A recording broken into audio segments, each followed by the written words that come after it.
ताज्या आणि सुपरफास्ट बातम्या पाहण्यासाठी स्वराज्य न्यूज मराठीला सबस्क्राईब करा आणि बेल बटन प्रेस करा. बलात्कार केल्यानंतर त्याचा हातपाय पडलं होतं. मनोहर सपाटेसारख्या माणसाची गाडवावरनं दिंड काढायला पाहिजे. ती मराठा समाजाचा अध्यक्ष आहे. ही लाजिरवाणी गोष्ट आहे. तुम्ही काही आम्हाला सांगा, आम्ही दगड हाणतो. तुम्ही टेक्निकल बाबी बघा. फक्त सोडवायची जबाबदारी तुमची, आपली परिस्थिती नाही. नाहीतर उगाच तुम्ही म्हणता तुमचा अभ्यास व्हायचं काय तर आमचं दार लागायचं गेलं का.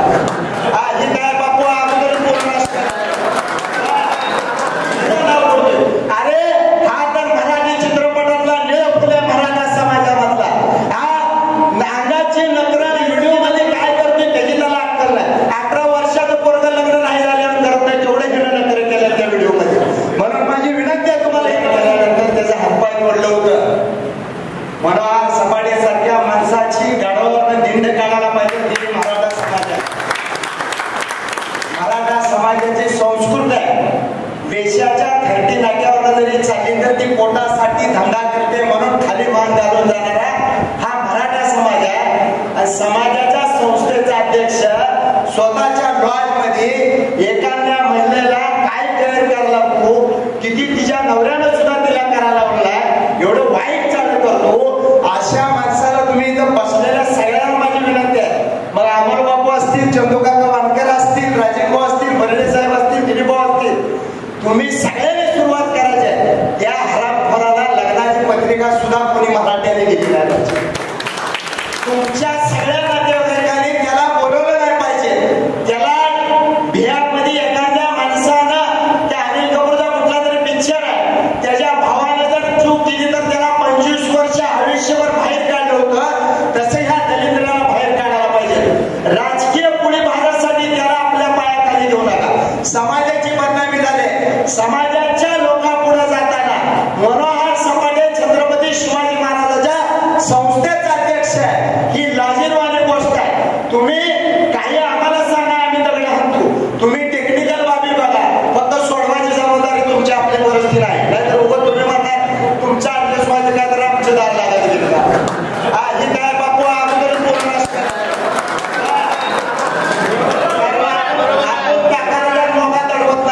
सपाटेच्या शिवपातळी पार्वतीमध्ये चहा पिण्यापेक्षा गाड्यावर चहा पिणारा मी मराठा आहे. त्याच्या चहाच्या मिंद्यात राहणारा मी मराठाला आहे. आणि त्यालाही कृत्य केलंय. मी जिवंत असेल तर त्या हरामखोराचं तोंडात नाव घेणार नाही. कारण मी 96 पुणे मराठा आहे. मी शाहू फुले आंबेडकरांच्या विचाराचा वारसा जपणारा मराठा आहे. मी संघर्ष मनोतारांगे पाटलाचा मावळा. त्यामुळं कुणाच्याही आई बहिणीवर जर अन्याय होत असेल तर ती मी कदर करणार नाही. इथं माझा सगळा भाऊ असू द्या. एकानं मला सांगितलं तू व्हिडिओ का व्हायरल केला, काय उकडून भार बांधतोय काय म्हणला. ते म्हणलं मराठ्यात आहे ते. अरे असल्या मराठ्यात आवडले नाही तर मला आलेल्या पाड्या. कारण ही जाती लोकांना कलंक लावणाऱ्या त्या. समाज बदनाम झालेला, समाजाच्या नावाला कलंक लागलेला. ह्याच्याकडून ते गावडे समाजभूषण गावडेचं नाव गेलं. एवढा हा समाजभूषण आहे सपाटे, त्यांचं नाव पुरतोय आणि ह्याचं नाव पुरतोय. अरे हा तर मराठी चित्रपटातला निळफुले मराठा समाजामधला अंगाची नकरण आहे त्याची नकरण करतोय. ती व्हिडिओ मध्ये काय करतोय त्याची त्याला अक्कल नाही. 18 वर्षाचं पोरगं लग्न नाही झाल्यावर करत नाही. तेवढे हिनं नकर केलं त्या व्हिडिओ मध्ये. म्हणून माझी विनंती आहे तुम्हाला, इथं बसलेला छत्रपती शिवाजी महाराजांचा पुतळा पाठीमागा तुम्ही इथं बसताना एकच शपथ घ्या मराठा म्हणून. त्याला संस्थेवर काढल्याशिवाय तुम्ही स्वस्थ बसायचं नाही. तुम्ही पक्ष बघायचा नाही, पात्र बघायचं नाही, पण समाज महत्वाचा आहे. तुम्ही जन्माला येताना पक्ष म्हणून आला, तुम्ही जन्माला येताना शिवाजी महाराजांच्या पुढे जन्माला आला. इथं तुम्ही 18 पगड जातीला न्याय देणारा समाज आहे. अरे छत्रपती शिवाजी महाराजांच्या काळामध्ये 18 पगड जातीनं स्वराज्य उभा केलं. आताच कुठल्या तर शिक्षकांना सांगितलं की रावणाची सुद्धा वृत्ती वाईट नव्हती. रावण चांगला होता तुम्हाला म्हणून सांगतो. सीतेला ज्या वेळेला उचलून नेलं, मंदोदरीनं बायकोने विचारलं रावणाला, माझ्यापेक्षा सुंदर सीता आहे, तुम्ही तिला का तिचं सर्वश्रेय घेतलं नाही. तर रावण रडला आणि रावणाने सांगितलं, मंदोदरी मी तुझी प्रश्न विचारलाय. ज्या वेळेला मी सीताला उचललं होतं त्यावेळेला तिला म्हणलो माय मला भिक्षा वाढ. ज्या दिवशी मी तिला माय म्हणलो त्या दिवशी सीता माझी आई झाली. ही रावण चांगला होता सर. रावणाची तुलना सपाट्यासारख्या हरामखोराबरोबर करू नका. कारण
सासऱ्याचं मृत्यूपत्र तयार केलं, अशा माणसावर आपण विश्वास ठेवला, महापूर केलं, पक्षाचं कुणाचं धुणं धुळ्याचं केलं तो, पण समाजाच्या नावावरती त्यांना इथून पुढे चौकवा मागितला तर त्याला टाळूवर चपले हल्ल्या जाते, याची काळजी घ्यावी आणि समाजाच्या नेत्याला माझी विनंती आहे, जितकं तुम्हाला लवकर करता येतंय तेवढं करावे अशी विनंती करतो. आणि मनोहर सपाटेनं जी कृत्य केलंय त्याचा कुठलाही सामान्य मराठा समाज समर्थन करणार नाही, आणि जो समाज करेल समाजातला माणूस तो आमच्या जातीचा नाही, ही लक्षात राहू द्या. कारण मनोहर सपाटेनं जगाचा पोशिंदा, जगाचा राजा छत्रपती शिवाजी महाराजांच्या कुळीला काळिंबा फासलेला आहे. त्यामुळे सपाटे हा आमच्या जातीतला नाही, आमच्या पाठीतला नाही. सपाट्याला